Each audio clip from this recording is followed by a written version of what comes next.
You are live. Boom! With Arthur. Christian. I was going to say Cristian, but that's my. Excuse my French. That's it. Yeah, yeah. Arthur, how are you today? Tired, Yeah. but well, I'm all right. The Good. dog's barking Now, outside, so that's it. I feel like this year today, no, for me, no, it's the apex of the tip of the mountain of everything I think I had to realize. And it's deep and it's going to touch all of us, even me, you, in our evil ways or anti life ways. Anyway, so I was reflecting on what you were saying, and you always say we're deeply compromised. We're all deeply compromised. And I tried to make sense of it, and it's so true because we have so many ways that we go against life. Okay, so many. And I can name them all here tonight, but I'm not gonna go there. Okay, we're just gonna. I think the people that listen to this here are aware enough to know what I'm talking about. well to So list them all, you need a library, mate. that's it. So all the stuff that we do against life, anti-life, and also the fact that we call it evil, I think is wrong. It's anti-life. People say and what you were saying also about love. You've never been loved. You never loved. It's because love is for life, like your website, Love for Life. So if you are for life, it's because you live your life. If you don't live your life, you end up on the evil side because it's the opposite of the word. So everything you do will probably be a lot in the dark. What you happen to end up doing because your mind controlled some way, somehow by some. Uh, Now there's super evil in this world, yeah, but we're all little evil minions at the bottom. Okay, all going about pretending to love and all that stuff. But in reality, we have never even loved our our own life because we don't bring the light and the soul and the power and the potential that we have inside. We don't bring it out. We sleep on it until we're dead all our life, but until we end up in the box in the ground. Even like some people will never realize their potential. And not only that, not only your potential, but the potential we can all have together to realize this, that it's we are all evil in many ways. If you smoke, you drink, you don't exercise, you're overweight, you're all this is a desecration of your divine presence here on earth. Like you're supposed to take care of that body and stuff. I'm not saying I've done it and I'm perfect and I've done all this here. I'm in the transition like many under trauma trying to heal. That's why I'm here sharing my thoughts like you. So I know I've done stuff like I'm overweight too, and I know it's not right. And I'm doing everything to get back in shape. So, there is stuff that we put under camouflage and we point to the evil people of this world, and then we think evil is just like murdering someone or some, but we're all doing evil deed. Like we're all deeply compromised into that anti-life. I prefer the word anti-life because that's really what it is. Don't tell me you're for life if you don't live your life. If you just go to work, pay bills, and die and stuff, and do repeat and go vote, and then like stuck in the matrix, like I don't know. I'm not judging anyone here tonight. I'm just trying to elaborate I my get that. realization with this. And I've realized that we are all deeply compromised, yeah, by the fact that we are all going against life so many ways. And we try to put cover on it and point to others that it's others that are doing bad stuff, or the people on top, or the deceivers and the liars and this. But when we look at ourselves, we will find a lot of lies and deception within us too, because we have lied to ourselves all our life. So when you stop lying to yourself, you start uncovering something new and something that is called living your life. You cannot tell me that life and lies go together. It's impossible. You cannot put life, and life goes with love. So if you have never lived, how could you have ever loved or know what love is? Like, we're all so fucked up in this shit stem. I'm telling you, it's crazy. Yeah. And Well, the when you flow of see it, consciousness. I and know. when you see it for what it I is, know. like I told you, I said, Arthur, I finally see it, man. And all the 10 years I've been here on YouTube feel for me like this is the apex, is the tip of the mountain, because after that, it's to try to clear all the evil stuff that I'm still stuck in. Not saying there's a lot, not what I'm saying, but we all have little stuff, like your rubber shoes, unless you are like the Jesus Christ type archetype, like walking the earth barefoot with a linen dress and a wood stick and preaching truth and facts and reality to everyone you freaking see on earth. Listen, what's this? Like, we all walk with rubber shoes. I saw big guru with sunglasses and rubber shoes and stuff. Like, what is that? That's anti-life, because you don't need sunglasses, you don't need rubber shoes. You go anti-life. It's evil, but we don't. No. Let's put a cover on all this, so we still feel good about ourselves and point the fingers to others that it's others that are evil, not us. But there's so many ways, and that's what I have realized. So, Arthur, my question to this is, now, how do we pave a way out of this? Because it takes so much. Okay, Arthur, people prefer to die than change their habit. Okay? And that's a fact. So now we're very far from a population of human that really wants to thrive with life and stuff, and be present with life. Like, how do we bring the super intelligent? Because we have been dumbified. Yes, I agree, but we're not dumb. We're not dumb. We just been dumbified by nonsense. That's what I have realized. So how do we bring back that super intelligence that belongs to all of us, and then we can do good things with it? Or are we always going to be stuck in that duality of day and night, male, female? If there's no male, there's no baby. If there's no female, there's no baby. There's no body on earth. So is it something we're going to be stuck with forever, like good and evil? Because it's so deep into us, that matrix. And this is what people do.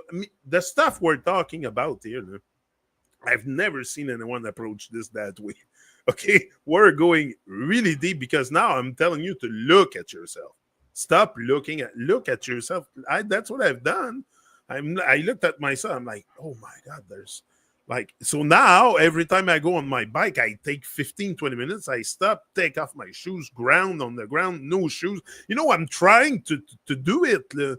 Not saying I'm gonna be Jesus Christ walking the earth, like I said, with a linen dress and barefoot all the time, but I'm trying to be more present with the earth, like less present. And also, if you want to be blessed, maybe you should be less evil. I made sense of that word. I was like, I don't want to be less. I don't want to be less. I don't want to be. And that's what they program into you, that you're an You'll be insignificant less. thing, and you got to be less, and you can be less, or something like that. So yes, you have to be less evil. All of us, be less anti-life, be less You knew everything, about less in your ego, less in everything, because we're so deeply compromised. And it's sick when you realize it. How all power to your deep. passion, mate. All power to your inspiration, bro. And So it's how do we pave a way well, you need to out have of this? inspiration and that passion for already to the super intelligence of life. The consciousness flows like a stream. It flows like a breeze, and we have just been meddled with to sort of opt out from allowing that to flow through us, and so that we be that and we're living that.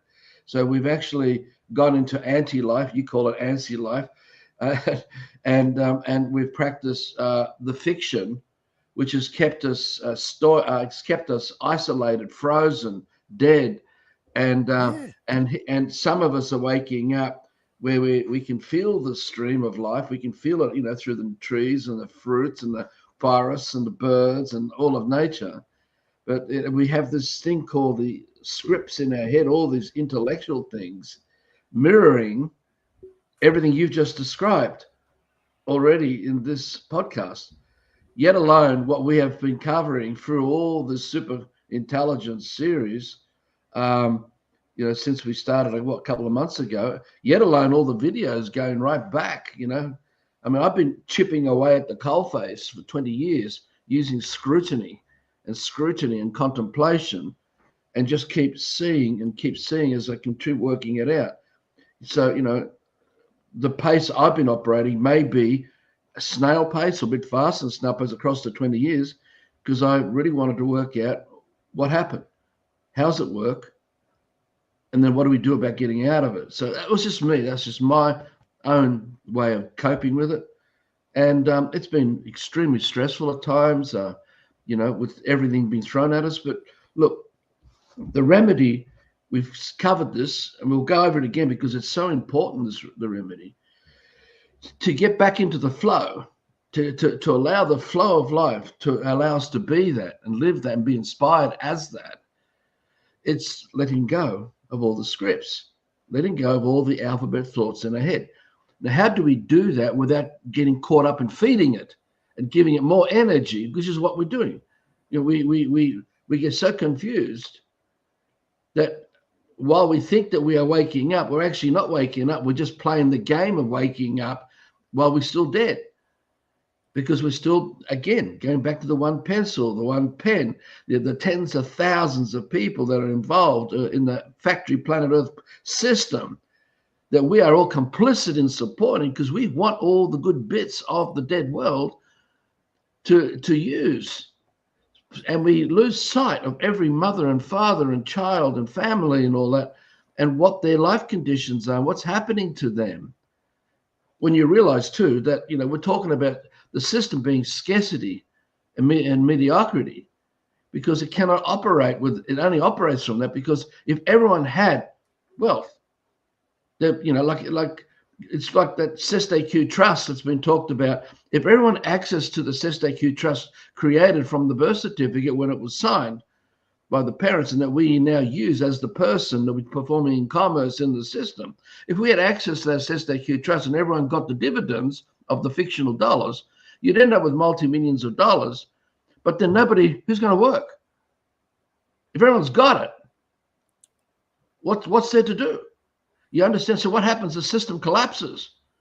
And because people are still addicts to the system, this is going to create enormous chaos and enormous devastation because of the dependency people have.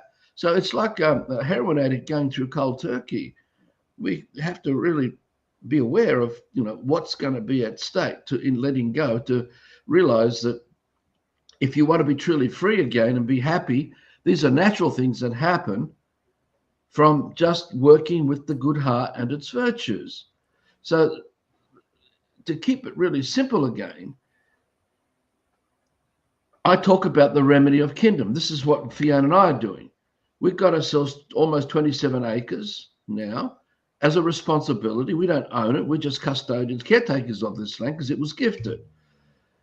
We're going to create keyline water systems on this land because it has all the right aspects, all the things that we dreamt for over the years was created here on this property. So I'm going to get into this, the meat of how this is working for us, because that's how the remedy works for everybody.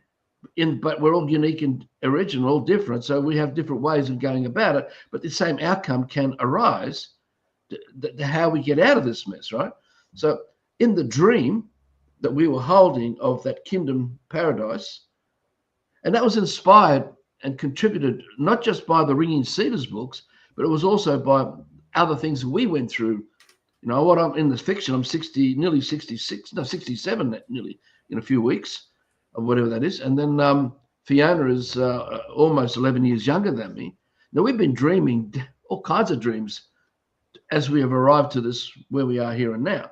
So on this land of Bark Farm, I'm focusing my creativity on restoring the land, regenerating the land. So I'm using the system to get out of the system by using machines like a slasher to go out and slash up to 20 times already in the almost 3 years that we've been here, and to build up the carbon profile. The carbon profile brings up the water table. It increases the quality of what's happening under the ground, because the mycelium fungus is exploding underneath is what you need.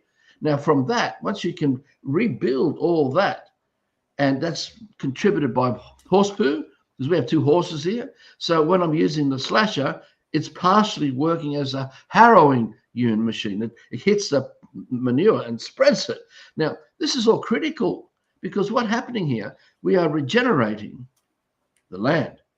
So from on top of that land, with the water table now held up, we can start to create botanical gardens, green sweeping fields, orchards, food forests, organic gardens, native habitats. And all of this is going to be interconnected by billabongs that will hold multi-millions of liters of water. And we've created man-made streams so that the water is always moving throughout this land. So we're hearing the sound of running water. And from that, you've got lilies growing, you've got all the beautiful flowers, you've got abodes, you've got sheds, natural sheds, and that position in different places, all have different purposes. And then with that, you've also got feathered friend environments. We've got swimming places where you can go swimming and jump off rocks and go into the water and have places where you can relax. But look, the whole goal of this is to keep the creativity of the dream busy. So I'm not thinking about the system stuff as such and being stuck in serving the system, so that the outcome of my life, I don't have any paradise. I just have the scarcity and mediocrity of living and surviving in the system, with regardless of whatever fantasies and attachments to entertainment of those fantasies to keep me so distracted, so I'm asleep for the rest of my life, and I die asleep. And I've not created any legacy, no heritage to pass on to others. So I'm busy in the creativity of a kingdom paradise stream that will produce hundreds and hundreds of tons of food, deeply minerally enriched food.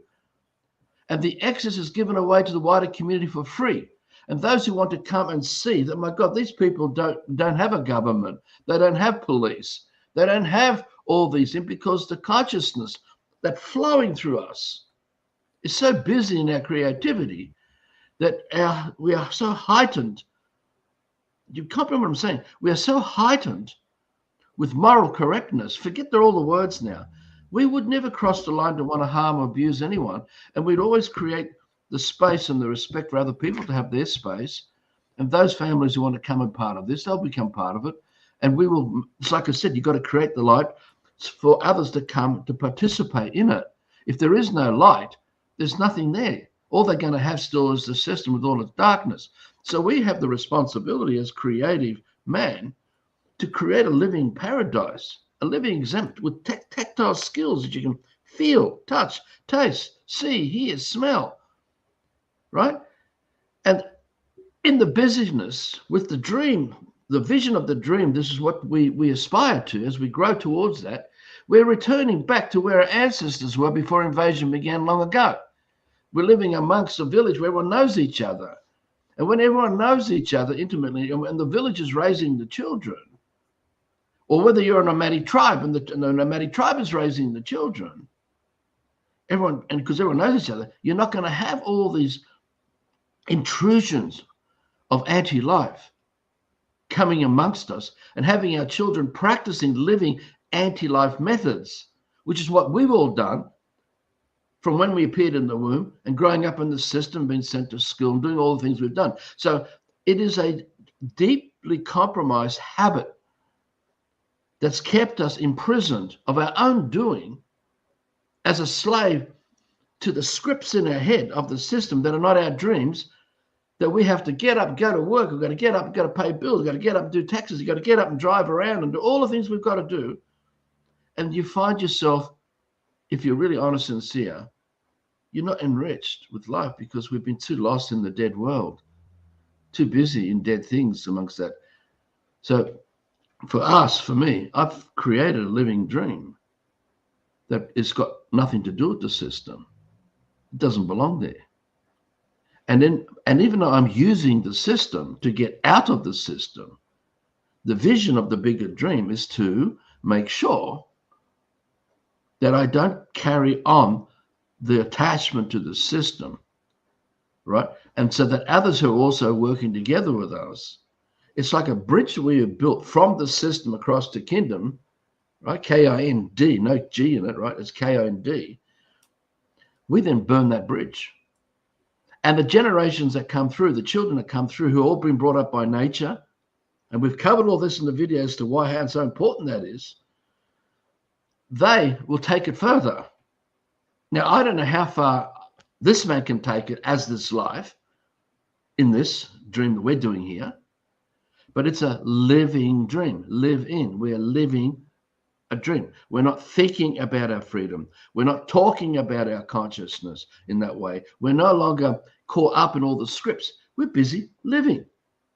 And what happens? We become more and more silent because the space of our waking life is filled with the creativity, which brings the joy and the freedom and the happiness and the elation and all the other things that come out of it, because we're nurturing life and we're part of life again.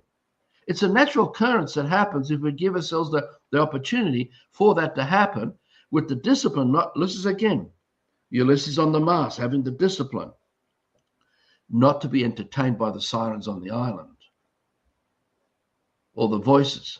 Now, while we are talking, there are still sirens on the island in our head. Even all the time you talked to me before I started talking in this podcast, there are still sirens on the island in your head.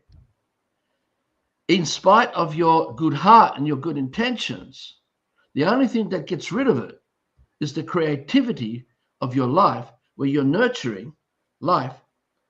And in doing so, you have forgotten the narcissism, the self-centeredness, the me, the I, the me, the mine, all that starts to fade away because they're all part of the scripts where the voices operate. So you can crack it without having to fight it, to break it, by learning to ignore it and learning how not to react with it as you notice it appearing. So you have this elation, this inspiration that you're going through at the moment, which is awesome. This is what we've been doing. We go through it too. Anyone who wakes up will go through that. But be smart enough to realize there's still scripts. We still have to be waking up and working in the land. And if you don't have land, you need to move to land where you can do it. Because if you don't do that, you don't have a living dream that's alive, that you're working for. You can't do it in the system, in suburbs, and in houses as such. Well, you can do it with small gardens and build it up until enough of you strong enough to say, okay, we're going to dismantle the system in this suburb if all the people were strong enough to do it. And they could recycle all the houses and everything and build a paradise on the land they're already standing on, which was once a paradise anyway, long ago, right? Before all this shit started. So this is just, in my approach in dealing with this, being conscious of the good heart and all its virtues as the dominant power is the consciousness, is the super intelligence of nature. It's the flow that lifts us up, that has us naturally be happy and joyful and fulfilled and all that. And being disciplined as Ulysses on the mast to notice when the sirens on the island are appearing. And we know not to play it out with somebody else, whatever that emotion is. And there's so many of them. If we can keep that discipline, we can work together, like in our example here on this land, we can co-create together. And if someone is struggling because the sirens of the island have gotten strong again, understandably, because they're going through cold turkey, You know, we spent 24/7, day after day, practicing worship and reverence of anti-life. So we need to have the forgiveness, the kindness. We've got to have the nurturing, the compassion, the honesty, the confrontation, which is from the heart, not the one of from some ego, but the real one where you, like the immune system, it will reject anything that wants to come and harm the body. I mean, the immune system will come up with a double-barrel shotgun and go, gone. You're not coming in to take one of my legs or arms or eyes or part of my brain or anything else, right? Now, that's all attitudes and intention. So, Jani, we can talk and talk and talk and talk and talk and talk about all these different things and scenarios we're all in. We can play entertainment and we can, you know, like you do with music and I've been doing with music, and we can do all kinds of things. It doesn't change anything. It doesn't change anything. What changes is a living dream that you are creating that isn't anti-life, that isn't reliant on anti-life as the thing. So, yeah, I have to use a slasher machine. One day we'll buy a tractor. Yes, we bought ourselves an auger. They call it a Bullmax auger. It's a machine that we can, with an extra wheel, that we can put, do holes into the ground and then open it up with crowbars and everything else that we've got here so that we can plant our hundreds of fruit trees in pots that are all struggling. But we're going to plant them. We have to do remedial work to nurture all the fruit trees that have been suffering since we moved them from East Barrel, from that was where the garden they were planted, plus other ones we've accrued along the way. See, so that keeps us busy, building gardens, creating food, learning how to work with nature, it's just learning through observation. Everything that keeps us not thinking about ourselves, so we're no longer in the picture. When you wake up, the portrait on the wall of your dream does not have you in it. You're not in there because you already are all that and more. And that's how you defeated narcissism. That's how what? That's how you what? What? What did you say? That's how you plead narcissism? The portrait, okay, on the wall, is a picture of the kingdom dream, the paradise dream. And when we have woken up, we are not in the picture. You can't see us in the picture. We're not there. Because we already are everything.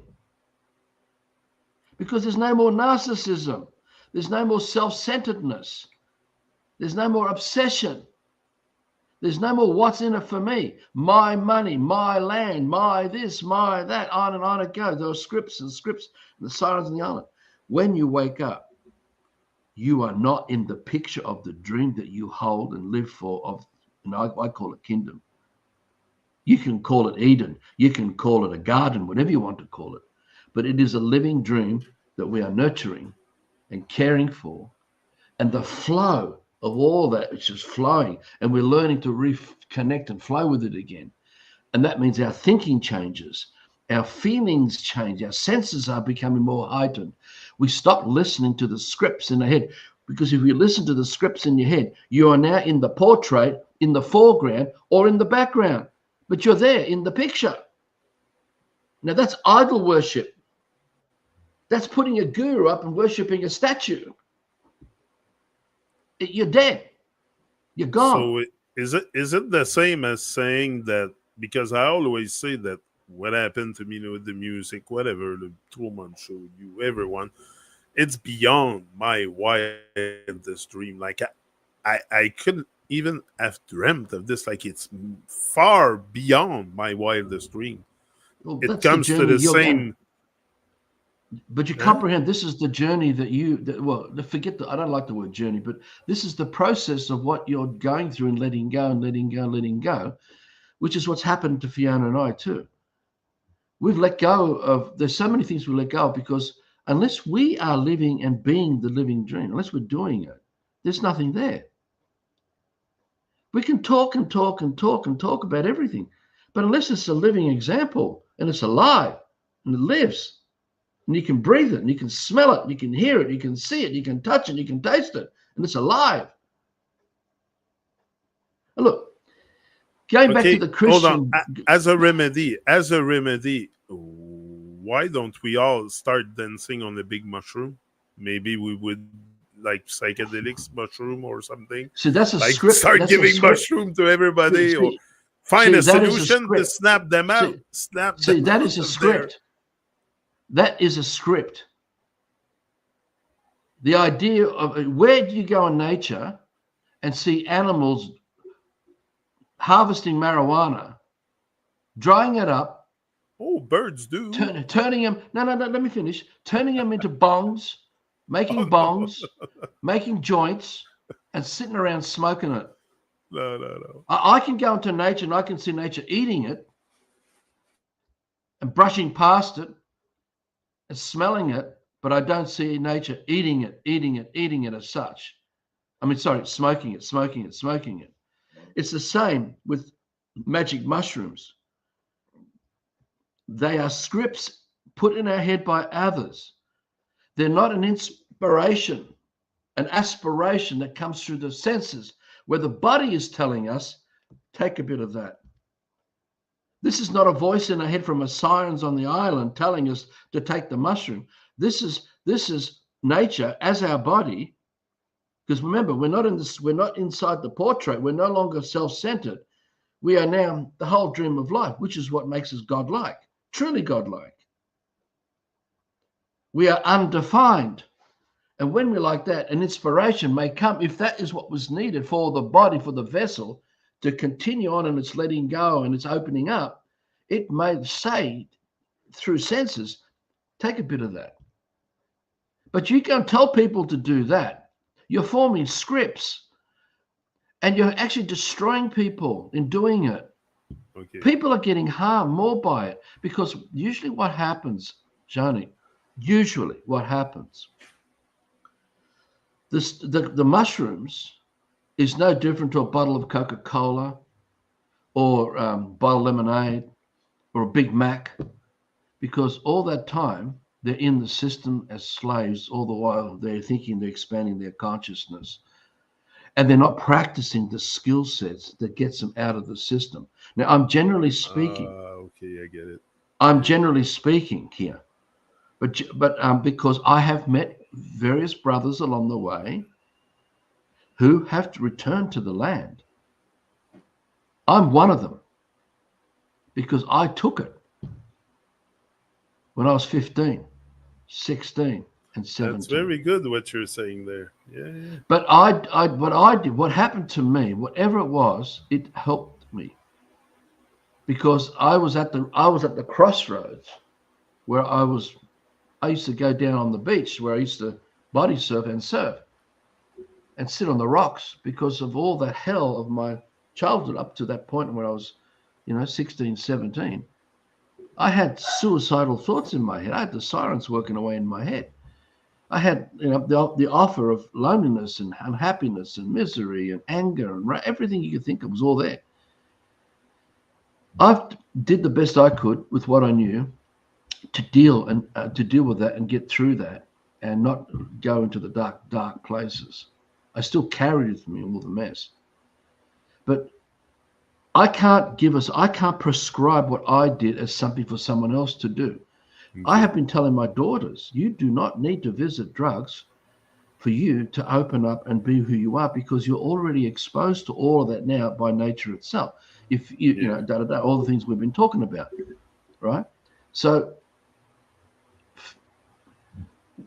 we're not here to prescribe drugs because psychedelia is a drug to somebody who's following a script, like going to a doctor, getting a prescription, going to a chemist. It's not actually coming from their vessel, their body, their senses, generally speaking, because sometimes it works like that too. But we have to be sincere. We have to really listen. Is this something that our body is telling us that it needs?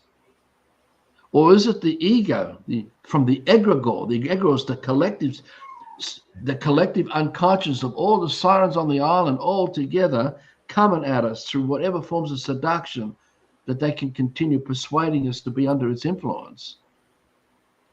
You've just got to realize that. So Magic mushrooms is not the answer. It's not the answer. Neither is marijuana or any of the other drugs or alcohol itself. The answer is life itself and allowing our body to let go of all the anti-life, the anti-life. So we're not frozen, we're not cold, and we're able to allow our body to allow the superintelligence to flow through us as us. And we feel as that, and we be that, and we do what we do. This is not talking Arthur here, talking as superintelligence. I'm just describing the experiences that I've had. But these experiences that I share is not going to lead anyone to having that, because you can't copy me. All I can do is show you all the things that I was not, and I can also do in doing it show you all the things that you are not. But I can't show you who you really are. So you just answered in the last 5-10 minutes all the questions I had. That's why I'm not talking, because I had all kinds of questions. But I was going to ask you, how do we bring this to a bigger level? You just get on and do it. You just said it. I can't force it. Mate, I was a businessman. Remember this. I was a businessman.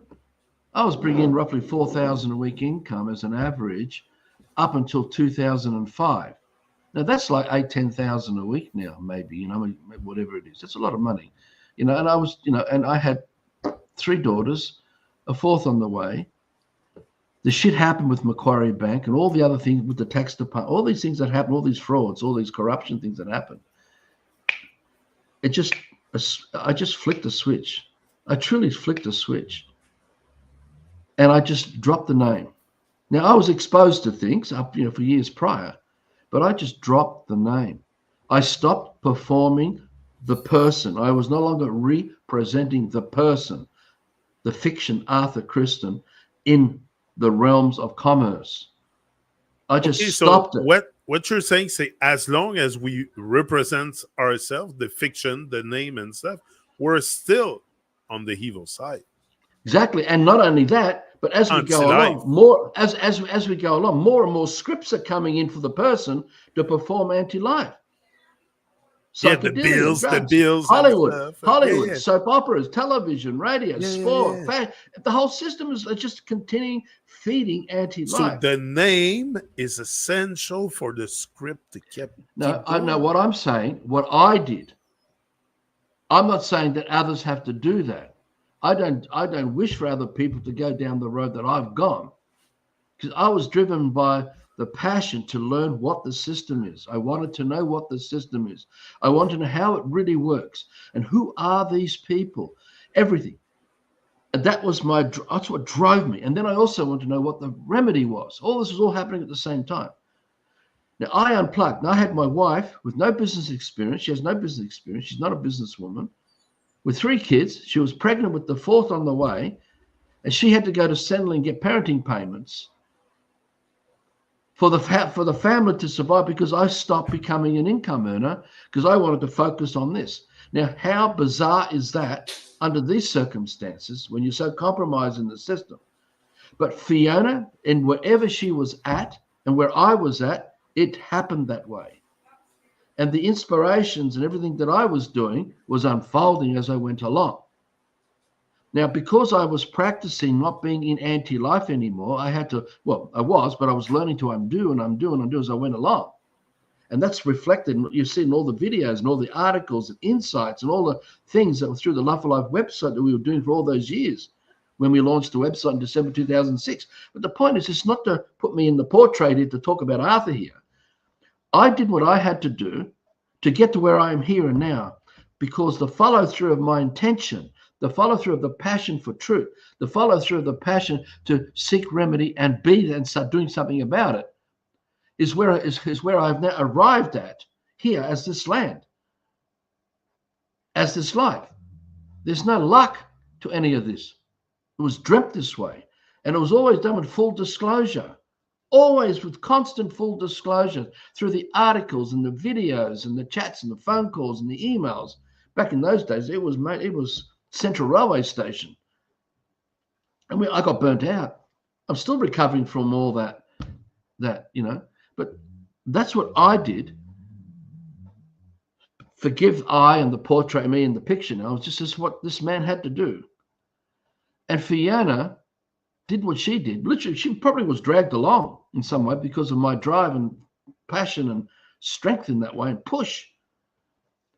And I don't want to repeat everything what we went through, and I've touched on bits of it in this series of videos, but and it's in the Love for Life website. You can find HTML web pages that we put up when the website was damaged through the attacks. We cover a lot of what we went through in some of those pages. So the bottom line is this: I trusted the heart. I trusted what I was feeling.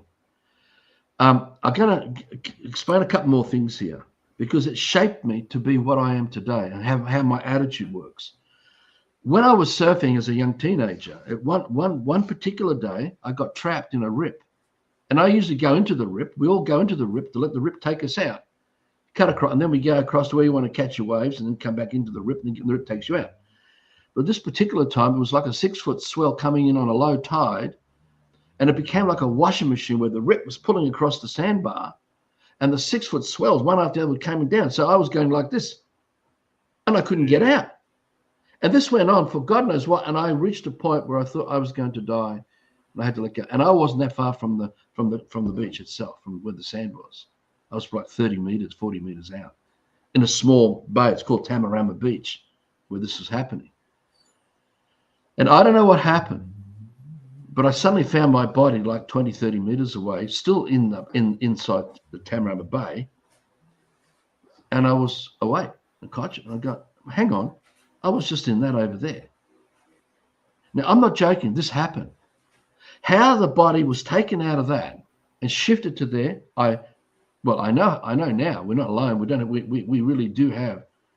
People call it divine intervention. All these things. It's really ancestors, and whatever the bigger picture behind the soul life of the man, something happened there that shifted the man from that experience of dying into calm water, away from that smashing washing machine. Now, I could give you another half a dozen to a dozen of these kind of events that have happened. What I realized even years later doing Love for Life work, that I've always trusted. I always had this deep trust for life. I really did. And in spite of all the horrors, I just knew I was not alone. I always knew that there were others around me. I always knew. So I was not totally a prisoner in anti-life with no connection to who we really are, And so that filtered through amongst so many other experiences along the way where I was taken to the abyss. I'm looking down the abyss, this bottomless pit, and I was able to walk across it and not fall down into it. And this has happened through business. This happened through this happened through the whole process of the Love for Life work in the early days. When we took these people on, these Freemasons on, when we started to realize who they were. And I went after them privately. Some of them, I went after them as pedophiles. Some of them committed suicide after I visited them. I'm not joking about this stuff. There are a lot of crazy stuff a lot of people would never do that I did. I went after people in the private who were judges. I did it out of the heart. I never did it from anger and rage, even though part of me wanted to kill them for what they did, what they allowed to happen. I mean, I worked for all those years, even though I'm effed up and I had all extenuating other things going on. That was all the sirens on the island still influencing this vessel. Horrible shit, we can all become ugly in many ways, But I was able to experience all this. I was given a taste of everything, of the real experience. This includes car crashes and other things that had happened. And here I am, still alive. So many things. I even had a gunshot. I could tell you a scene straight out of the Matrix that happened,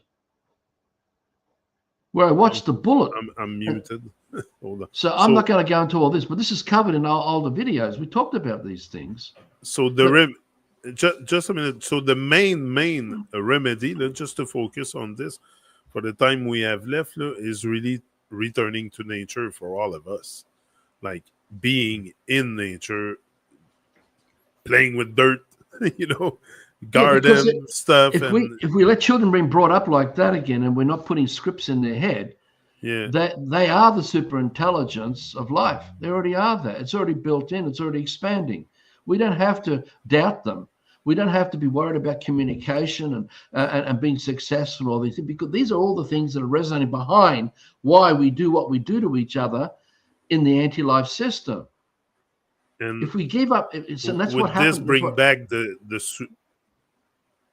Yeah, would because this bring back the super intelligence yes, that because we all it's should already be here. carrying?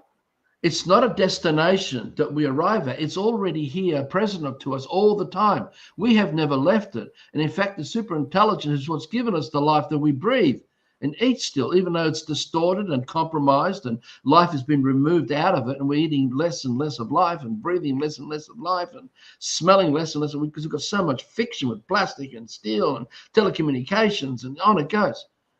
But what I'm getting at, when we allow children to be brought up by nature, undefined, they are just expanding the superintelligence of their connection with life that they are. They are truly God. We are God. And it's in that power that some of our ancestors or one man misused it to begin what the system became. And what I'm getting at, everything is man-made. There's not a single experience that we're not at the effect of that's not man-made. Everything is man-made. We just got to be able to open up and look at it all and start seeing for what it is. Now, the reason why I was sharing some of these experiences with me is that underneath, I had the confidence. I didn't have the doubt. I didn't have the crippling emotions that would stop me wanting to pursue the things that I did that led to where I am today and doing what I'm doing now. That confidence was there. Yes, the sirens were still operating. Yes, I would create a dream that was beautiful. Yes, the sirens would come in and bring the grey and black into the white and muddle up the dream and cause the dream to become impure. And then from that, I would sabotage it. I would sabotage the very dream that I was living for. And I've done this with, I got to see just how destructive we are to the very essence of life that we are. We do it all, but we're not realizing how we're doing it. And this is why I've gone to such length in all the videos and articles that I've done through the years to explain how the system really works, what is really going on. And I've done it all for free. I didn't charge any money for this. I just put it out there. There's many things I'm still trying to wrap my head around in this of the stuff you talk about, like the man-made stuff, and you say everything is man-made here on Earth. Now I'm willing to really accept it. I laugh because there's so many oaks in that case. In that case, if everything is man-made, that signifies that there's a lot more oaks than we think. And I'm willing to deal with the fake moon landing and all that nonsense, and Paul Hurt and all that stuff, no problem. But the crop circles, like, that's man-made. I've never seen it. But now, where does this come from? Like, there's many phenomenon on the Earth. I'm not gonna name them all, but there's stuff that you would think it come from somewhere else, or maybe some kind of follow through from I don't know where well, across the plane, the follow through of the occults and the or esoterics, even and all this. that. It's a script, man-made script in my head. Like, yeah, the crop circles is no different to the Easter Bunny. It's no different to Santa Claus. It's no different to the Tooth Fairy. Oh my God. Okay, explain that. But children really believe that the Easter Bunny is real. They really believe that Santa Claus is real. But when you wake up, because you remember, we were so got up by child fairy tales to get us assimilated to accept adult fairy tales. And we are still sitting on the laps of the Freemasons who act as the manipulators of us. But No different to the child sitting on the lap of Santa Claus, getting Santa Claus to provide a present because the child is so excited because of everything that the man's dressed up. It's still a man doing it all. And the whole scenery behind it is all man-made. All the props is all man-made. All the stories and everything associated with Santa Claus is all man-made. Same with crop circles. And crop circles, Exactly. what put sometimes What I'm does crop suspicious of it là, is the What does crop CC. circles do? What do crop circles do that will provide you with freedom, that will provide you with happiness and joy and give you life so you can eat it? Can you go and eat a crop circle? Because a crop circle is just a wheat field or a grass field. It's not, the crop circle is just an imaginary shape put over living things, but it isn't itself anything.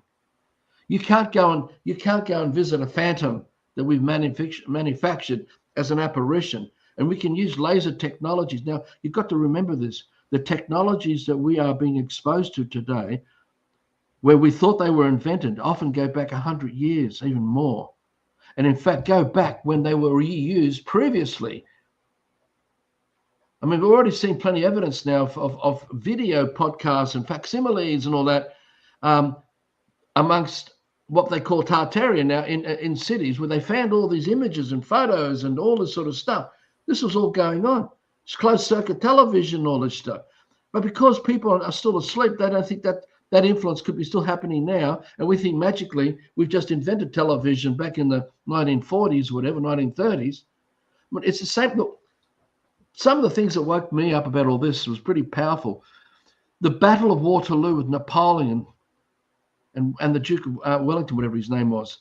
And the true story, when you read all this stuff, Napoleon defeated the British Empire. He won that battle. But there was a conscripted army funded by William of Orange that came late in the day to tackle the tired French army. Now, news of this went back to the City of London. Now, if you look where Waterloo is and where the City of London is, and you got to cross the British Channel to get to it, there is no way that even a smoke signals, like when you're doing smoke signal or carrier pigeons, could get news back within hours to tell the people of England that the British have been defeated, causing the Bank of England to collapse, that caused the whole economy to collapse because the whole world was going to change now because Napoleon was going to become their emperor. You've got to remember this. Now, what was the technology used to communicate from Waterloo to London in less than a few hours? I'm saying we already had telephone. We already had technology, even back then in the 1700s, that was used in amongst all the lies we've been fed. So what we're looking at today, when you're talking about crop circles, you only know what you know, and it's what you don't know that's manipulating and used against you to mess with your head. But when you wake up and start to see everything in the real way, you start to see the crop circles as man-made. Because the only one experiencing crop circles is man. It's not aliens coming down. They've got a coffee table sitting next to a crop circle, and people can come along and sit down and talk to the aliens, and they can discuss, like going to an art gallery. Oh, look at this wonderful crop circle shape we've just made. You wouldn't even be able to notice it properly unless you could get up high enough to look down at it. You're not going to sit down and talk to extraterrestrial beings or anything like that. You're not going to see spaceships that come down and sit, and like a tree's here all the time or a cow's all the time. You're not going to have a spaceship be constantly there all the time. Because we know all the spaceships are man-made, all the aliens are man-made, all the scripts and stories are all man-made, and they do nothing for the dream of life. They don't have a natural purpose. There's no animal that needs them to exist by eating them or having them do whatever they do so that they can live. They don't need them. There's nothing of life that needs a crop circle. Nothing. You can't go and visit the family of crop circles. Go and talk to the father of crop circles and the mother of crop circles and the children of crop circles. You can't sit under a tree and have a cup of tea and a coffee with the crop circle. The only one that can do that is a man. Santa Claus is the same thing. Easter Bunny, Tooth Fairy, all the same shit. It's just people are so sucked into adult fairy tales so they can be manipulated because there's a bigger picture going on behind all of it, So which it's goes just back to another. this. It's just another deception. Of course it is, and it's a distraction. And What the hell does a it do? distraction. What has any crop circle done to free man from slavery? What has Freaking any crop nothing. circle done that's healed man from sickness and disease? From mental slavery too. Nothing. And yet it is a pipeline of pure fantasy where people can escape reality because reality is too hard for them, because underneath the trauma and the grind of life, doesn't matter what it is, there's always something going on. So that happens. So why do you think, when I was growing up, we had Monday to Friday, we had a 40-hour week or whatever it was. And then a couple of times a year, the factories would put up these parties and we would go to these places and they would give presents to all the kids. And then our parents would have a 6 weeks holiday and we'd go off and do what we're doing. But the grind was always there. The commercial obligations are always there. The mortgages, the leases, the tax, which gradually came in because there was a period we didn't have any taxes, mate, except a TV tax and a tiny 0.5%, 1% sales tax. There were no other taxes up until the 1950s in Australia. No joke, none. Yeah. No workers' compensation, no superannuation. These are all no different to the fairy godmother. It's no different to the crop circles and Santa Claus and Easter Bunny and everything else. They're just a lot more sinister adult dreams. Seduced like the sirens on the island in your bloody head to manipulate you. That they're thinking this is all real and true. You see, I can create an orchard here and produce and garden and produce hundreds of tons of food. Now, that's not a fantasy. And in fact, people can come and then take food for free. And it gives them life because it's life that's adding to life. But you can't go to crop circles and do that. And when you're under the delusions of marijuana and mushrooms and psychedelia, it compounds it even more because you remember every time we breathe out, whatever dreams we're holding is penetrated into that breath. So all the fantasies are circulating amongst us as well, and they can collectively accumulate through intention by the occultists to create phenomena. These unnatural man-made phenomena. That's deep. And you don't even see these apparitions. This is what all religions are riddled with.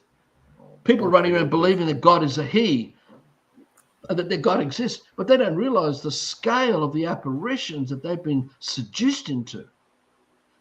Brought on by everyone who's holding the images of God and Jesus and the Virgin Mary and Allah and Muhammad and the Prophet and all the other. It goes on and on. But you can't go and visit Jesus. You can't go and visit Allah. You can't go and visit Muhammad and sit down and have a cup of tea under a tree as a constant and play with Allah's children or God's children that way, those fictions. It goes on.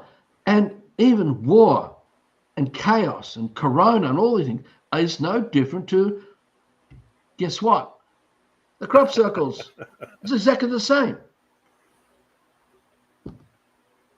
We get so caught up because we're so susceptible to adult fairy tales that we will entertain horror amongst each other and do the most terrible things to each other because we really believe in these apparitions and the influences of that voices of the sirens of the island seducing us into all anti-life. Yeah. And from that hatred, because you happen to be French and I happen to be Aussie, not that, or you happen to be a Jew and I happen to be a Christian.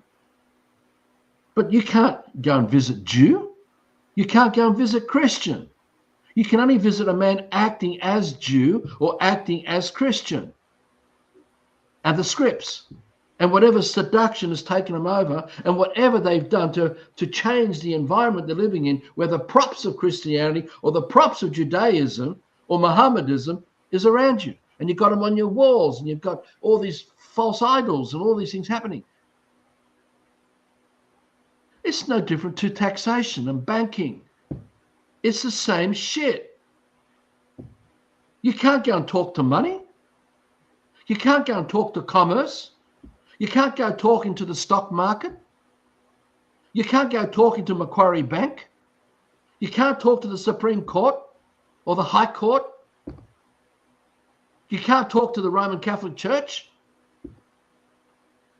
You can only talk to a man acting as these things, under scripts, under the influences of the apparitions that make them barrister, lawyer, judge, expert, scientist.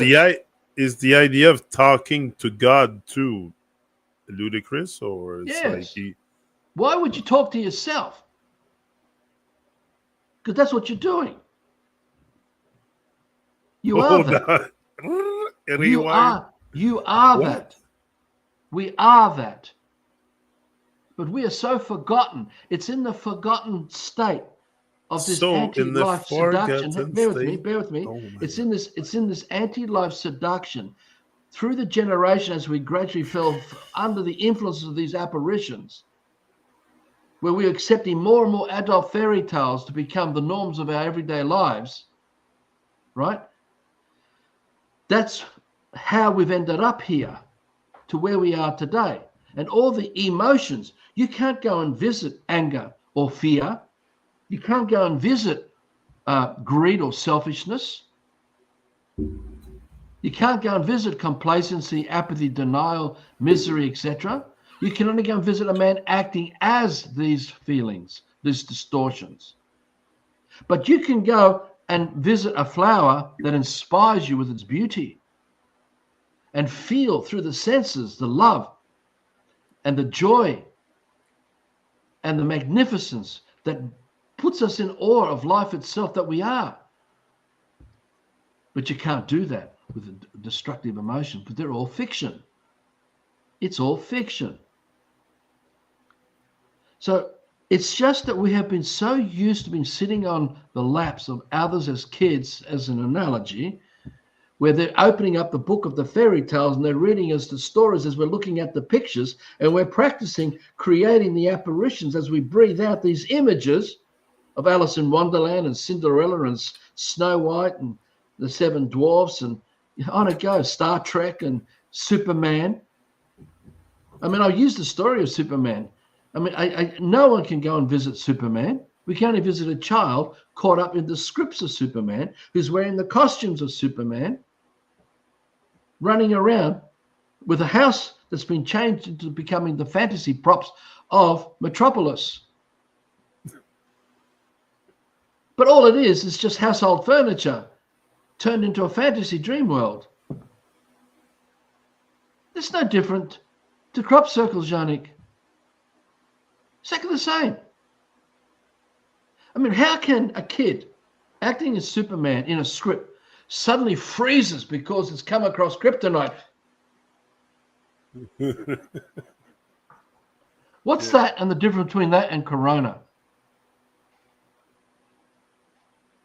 Yeah, it's all the same nonsense.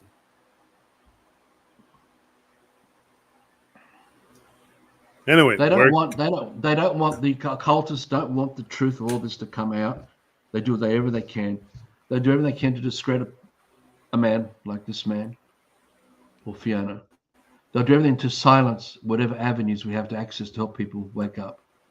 Because the thing is, it's very easy. Just use scrutiny and prove, as I've done to many, many people. Bring forward the first party. Bring forward this God before us. Let's sit down and talk to God. Because all we have so far is just a man. There's no point having an apparition that can come and expend its energy in seconds or minutes and gone and never see it again until the energy of the occult can build it up that to bring another deception of apparitions to us again, like the crop circles appearing in that, and let that be played out mainstream. Do you think all this is happening because somehow it serves the agenda of the truth? Or is it there to manipulate people into more and more fairy tales? And that was the difficulty of us. We get so caught up looking at the fairy tales of all the images of Superman, and we're a little kid sitting on the lap of our parents, and they're reading the story, and we're in the imagining and the fantasies as we're watching the pictures, as the pages are turning one after the other, so we can go through the whole story, his story, her story, and have that be so seductive that the sirens on the island has you now running around dressed up in a Superman costume as a kid, running around the house and the yard, being Superman, playing out everything in the fantasy of all the scripts. Now, that assimilation, it is truly assimilation, like the Borg collective as a drone. So you become used to accepting adult fairy tales that are no different to child fairy tales. So you can accept taxation, rule of law, banking, commerce, etc., and all the horror shows that come through, and accept the stories of man on the moon, and there's a military base behind Mars, and on it goes. There's zillions of these scripts coming at us. And what is happening is we're still in the system, under the control of the voices in our head, because we're not outside of the system, because it doesn't happen in nature. You don't go through all this in nature. Nature doesn't have this to offer. It only, because you have to be seduced by complicity, by acquiescence and compliance, through entertainment and seduction, etc., into performing the rituals of banking, money, ownership, land title deeds, intellectual property. Look, today here in Australia, the federal government is doing this, the state governments are doing this, the local council is doing this, all the local councils, all the private corporations doing it. I've seen it in the NRL for rugby league and sport. I've seen it in other sports. There's this announcement. We give whatever they say to the traditional elders of the land, of the man and the land, as the custodians of this land, and we don't, you know, and they have all these scripts, right? And they're admitting they don't own anything. That the whole legal system and the whole political system doesn't own land, doesn't own anything. Nothing. They've admitted it by doing this, which leads to the trickery and the deception of the intellectual property that people get sucked into, because we need order to the chaos they manufacture. And you have to be manipulated and molded to accept adult fairy tales so you can play the role as a slave, a commercial vessel in a system of scarcity and mediocrity, of first and last and rich and poor, of fat and thin and strong and weak, and play it all out in multiple different ways. No different to the child in the Superman costume, playing the fantasy of Superman at home. No different to the child frozen by the script of kryptonite. No different to the scripts of the agent going to come knocking on your door. We want to come and see all your papers to see, check out your taxation. We want to see, to come after you. The fear porn behind all this is all manufactured because you were assimilated into fantasy from so young. And that's all it is.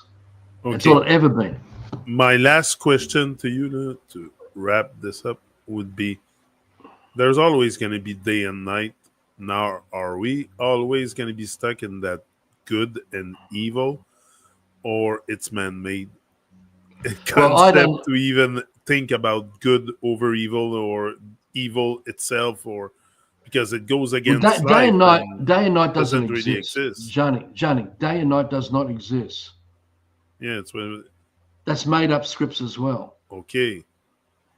So when we connect back to that super intelligence and we allow that flow, as we get back busy in life and like getting back into communities and doing it, these last 3-4 videos go very well in explaining everything as to what we're doing, and we're leaving our doors open for those who can handle that full responsibility.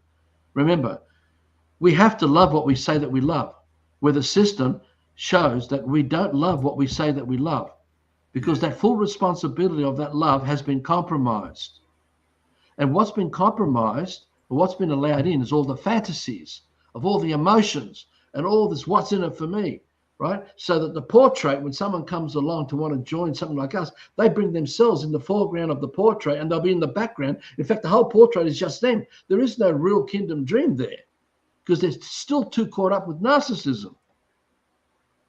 And if they, and at this point, we just got to sort of move them on. We haven't got time to deal with this. When we are stronger, we could probably help some of these people if we're up for that. So what I'm trying to get at is that the good heart and all its virtues, they're words that we use into our scripts. But when you connect with them and you're being it, living it, that becomes your moral correction, your correctness, your moral perception of life. It's not explained by an elder who tells you what morality is. It's a natural, instinctive thing where we seek to do no harm to another and covet another.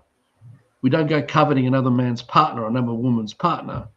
We don't go lying and manipulating and doing all these things that we do in the system. We come to just be in the portrait with us not even being there, which means we're busy all day creatively doing what we're doing, nurturing life and creating life, and allowing that freedom to prosper. So you have a whole community, and they are not in the portrait because they are life itself. They're there already. We don't need to claim who we already are. We don't need to validate who we already are. Why we still do that means we still doubt who we really are. We still have uncertainty about who we are. We still have distrust about life itself, who we are, and on it goes. And it's there where the confusion operates that will allow us to accept fantasies, child fairy tales as adult fairy tales, and play them out with each other. And the whole emotional racket of all the dramas being played out is fabricated because it's nothing real there. It's man-made. Just because so many others are doing it. You know, I told you the story of I'm not gonna talk about the pyramids. All man-made. We'll leave the pyramids out. All man-made. You just answered me. So your consciousness, if with the beauty of our consciousness and our co-creation together, we change the weather. We change everything. Yeah. We don't need free energy because a pyramid was once land that had been destroyed, and the rocks, everything of that had a natural purpose. And then it was turned into this fiction. We call it a pyramid or an obelisk or statue or whatever you want to call it. You can't go and eat it. No. It doesn't have children. There's nothing of life that needs it. Why is it that if you leave all these things alone and let nature come back to what it's going to do, it's the same you're seeing now in South America. You've got the remains of all these old civilizations with pyramids and all that covered by forests. Nature's swallowing it all up again.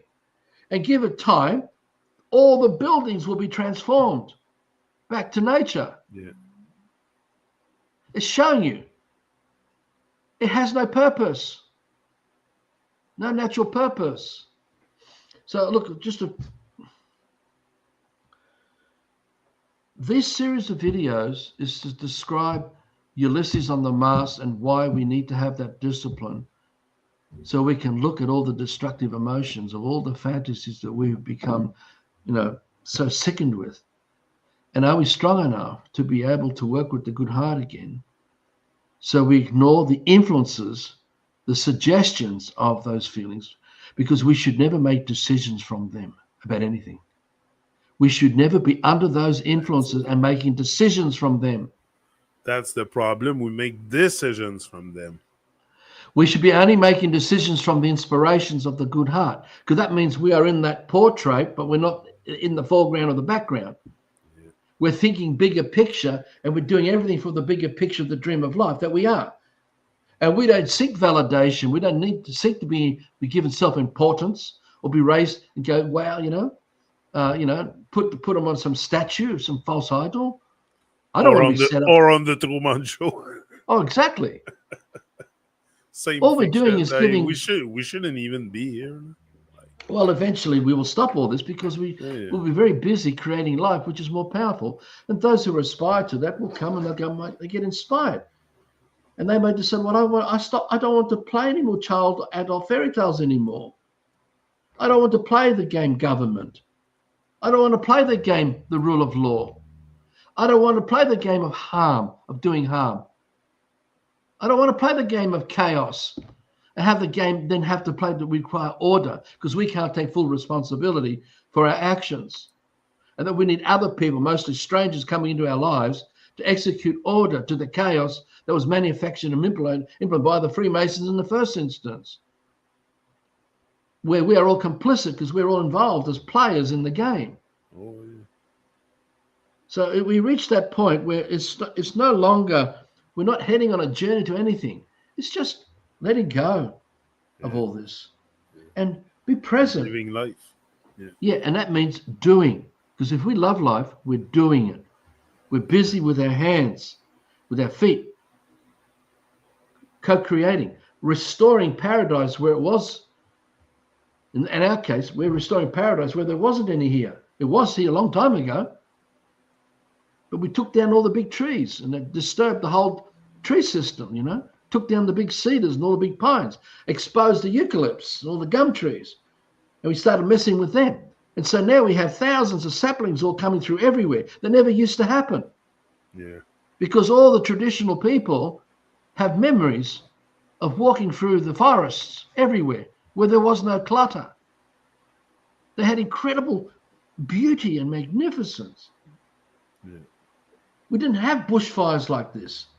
We don't have any. Look, it's just the scale of what we've done.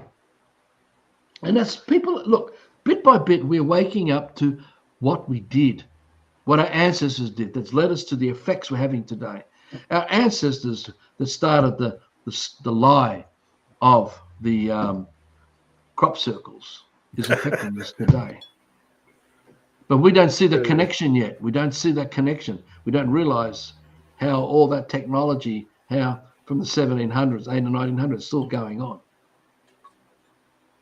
What you don't know will be used against you. So what we're doing is waking up so we are in control of everything. We don't need administrators in our life. We don't need representatives and agents in our lives because we're fully responsible. We love what we say that we love. The buck stops with each of us if we're fully responsible. So they're pushed out because we don't want those fairy tales anymore in our lives. Which means that we're going to create abundance and magnificence, and it's all free and shared. And the plentifulness of it. And then we're changing the atmosphere because our happy, bright thoughts is changing everything. We're not going to be creating cyclones and tornadoes and tsunamis, or because we are not dwelling on all that emotional shit, which has got nowhere to go, to dissolve itself, to resolve itself. So it comes back at us as these destructive fevers that we talked about in the other videos. So, you know, it's, you'll know that you've woken up because you're busy outside on the land that you're caring for, because that's, what are you with that land, man? What are you? Yeah. Are we useless food eaters? Are we scum? Or are we man? Because man is land. Land and man is all one and the same. You can't separate it. It's only the fantasy that's made us think separated, that created fantasy borders and created fantasy names and called it America and Canada and Australia. It's only fantasies that created lots and plots and acreages and all these things. They're all fairy tales, propped up by all those who bloody got caught up in and believe in it. So you've got to walk away. Yeah, walk away. If you want, do something. Anyway, that was great, Arthur. I don't know if you want to tell us anything else. I'm going to have to go soon. Oh, I was just going to say, I do to wind up for me. When we work from the good heart, we already have paradise because we are that. We're living being that. That's the information we're working with. Right? So we're not going to see poverty, homelessness.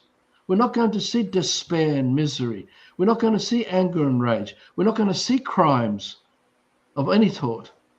We're not going to see terrible things that in the system that people do to each other. We're not going to sit there and covet land or covet another man's woman or partner or anything. No, it's all gone. Because the good heart already is what we call nature and life. And it doesn't teach us this other shit. It's only man And through fact. in the moment you take full responsibility, you're not busy thinking of anything else but your responsibility. Well, it means when you do that, it means you love life. You love your Exactly. life, and you love the life of others around you.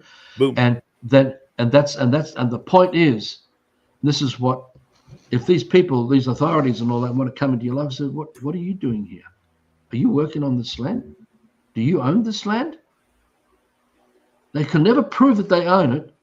We can only expose them as hypocrites and liars if if you have the guts to stand up to them Yeah. and have the smarts to stay calm and love them with the full responsibility, because they don't have anything.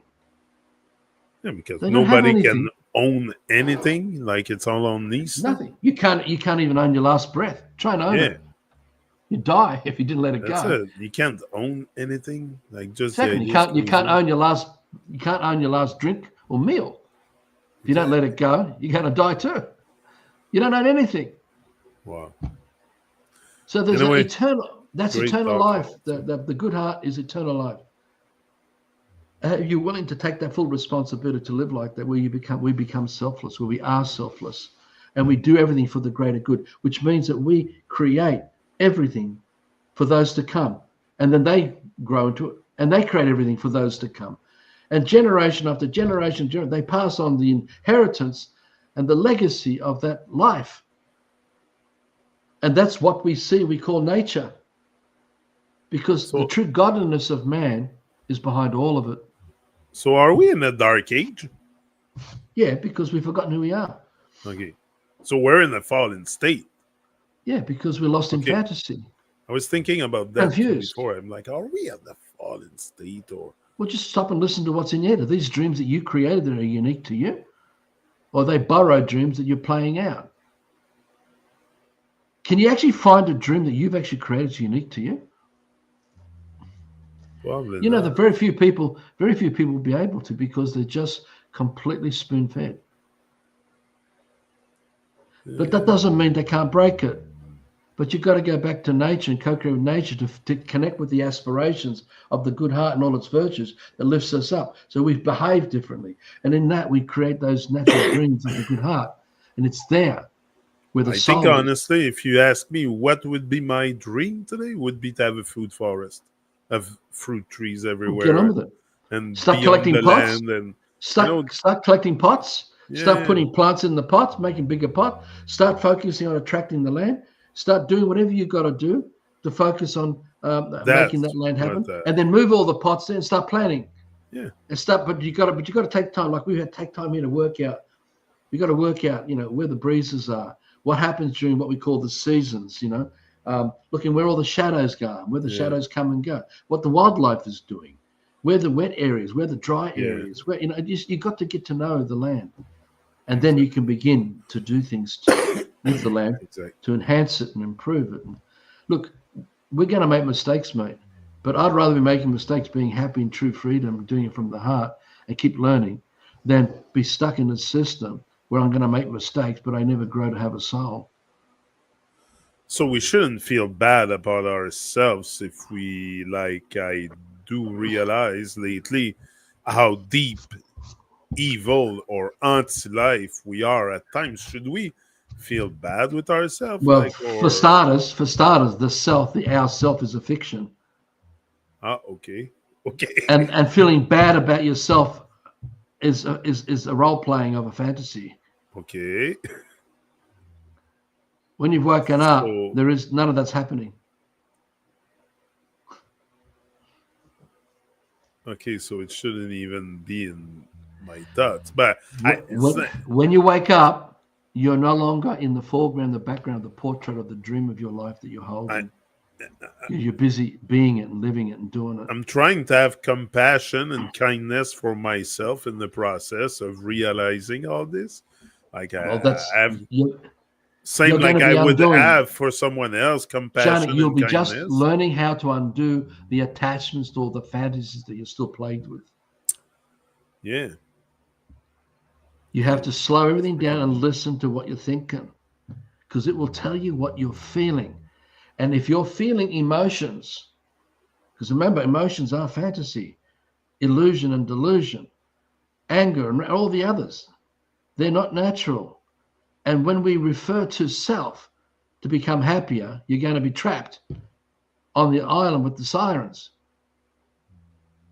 Okay. Who you really are is already here, if we allow it to be, by allowing the senses to be stimulated by the super intelligence of life, by being exposed to life. But, like you get out and you ride your bike, but, you might want to go barefoot and walk through the forest. I mean, I don't do that, but people do it. But you can go and hug a tree, and you can go and nurture plants and grow them and produce food. And then some of that food, you turn around to the friend, look, this is for you. Yeah. And you may have joy in your eyes as you give it to someone else. And, that's not thinking about self or feeling bad about self. You're busy in the creativity of doing things, which is what's adding to life. You're building the abundance of life. You're holding a domain of a dream where that can blossom. You don't want the other shit to come in to undermine that dream, so you don't even have land to be responsible for anymore, because you're still being entertained by all the fictions that are coming in our heads about the self and the poor me. And how do I get out of this mess? It's all surrender, and be honest and sincere. Oh God, I'm stuck in that shit again. Go and have some time out. Go and take the dog for a walk. Go and have a quick swim. Go and hug a tree. Get back to, but don't go taking out that shit and play that with plants. I've seen a guy who was working in the gardens at East Barrow. I won't mention names or anything now.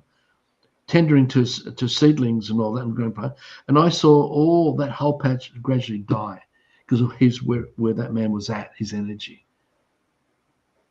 I remember that. And it really blew me away. Wow, I've got to make sure I'm not in that state.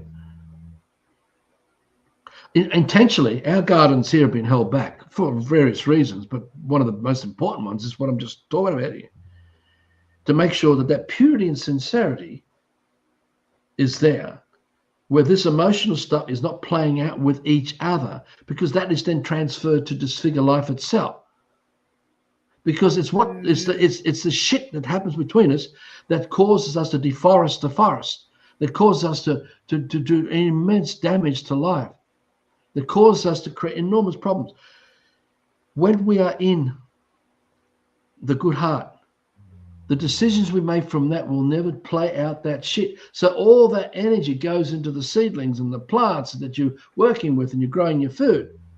You don't want this other shit to come into it and then attract situations where drama is played out amongst people, and people are going to play sabotage and bring in dark energies, and they're going to play the game as if they are conscious and that they're happy in the light when they're not. Yeah. Which is what's happening in the system. And then they have to play third-party victim mentalities, which you need other people to come in to get involved to make whole what's been corrupted, which never can be done, because in the system, the authorities and the whole system is to maintain the status quo of the power structures of everyone being weak and underneath others. Because that's how scarcity and mediocrity plays out. You've got to remember, we are all on land here and now. All of us are on land right now, generally speaking. What quality of life do you have that you say that you love? Because you'll be amazed that so much of what you say you love, you don't love. You hate it. Why would you go to the shops, and I'm a hypocrite now, and buy food that's compromised, created by people that don't hold you in your dreams? Yeah, right there. And on it goes. You don't want to start going to a garden. This is one of the reasons why I've held back, because we had issues here. There were other things going on here, and I've left that space open to focus on other things for now, because I'm not in fear or distrust about this. All that is before me, all that before us, that'll happen anyway. I'm still alive. I'm still doing what I need to do. I'm not in fear of not having good food and then playing out all the rackets that come with it. You know how many people get into paranoia over the quality of food? They don't have it. Oh, yeah. They cause more damage. There's many extremists out there. It's, someone like Fiona and I'm not joking when I'm saying this, we'll gain more health from the shit food we buy from the shops than going to a garden with people who are in misery and anger and all that, and eating that food, and allowing that to spread on the land that we're part of. Now, this is big picture stuff, but I'm telling you, this is the real truth. We have a responsibility to love what we say that we love, which means we don't let any of the other stuff play out at all, ever. No matter what it is, because people will find excuses.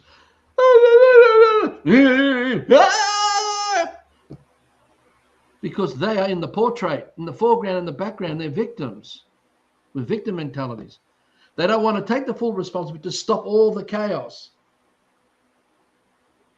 People will perpetuate victim states because the stories and the scripts will chop and change and chop and change. Their lives chop and change. But the scripts that lead to all this friction that continues, they don't notice that they're still in the friction of the chaos, in spite of whatever they think they've done to change. I've seen a lot of people go through what they call health, and I don't see them improving at all. Yeah. Because we create this problem. We create it. We're creating everything. So it's a real discipline, and that's why Fiona and I have taken time out to just be sure, without getting into the doubt and all that, that when we start growing and growing, doing all the things we're doing here on this land, it's being nurtured by others as well, who take full responsibility, and they really love what they say that they love. Yeah. And it's not compromised. Well, that's good, Arthur, for... I think I'm frozen on the screen. Yeah, I'm frozen. So I think that's a good, we call it good timing. Yeah, we just call it at the right time. Anyway, so we agree. We just call this series complete for now, and maybe later on, the inspiration come. If we have to do some more again, we'll do it again. But but for now, I think we have covered pretty much everything we should have talked about. I mean, it's so deep. Even me, I'll take time to rewatch it and really retake it in. And it's something everyone should watch maybe 2-3 times just to take in everything you give us. So, no, I'm very grateful anyway for your presence here every time. So, we're at. See ya. Boom. It's all love. For life. Bye, everyone. Love. It's all love for life. Yeah. Boom.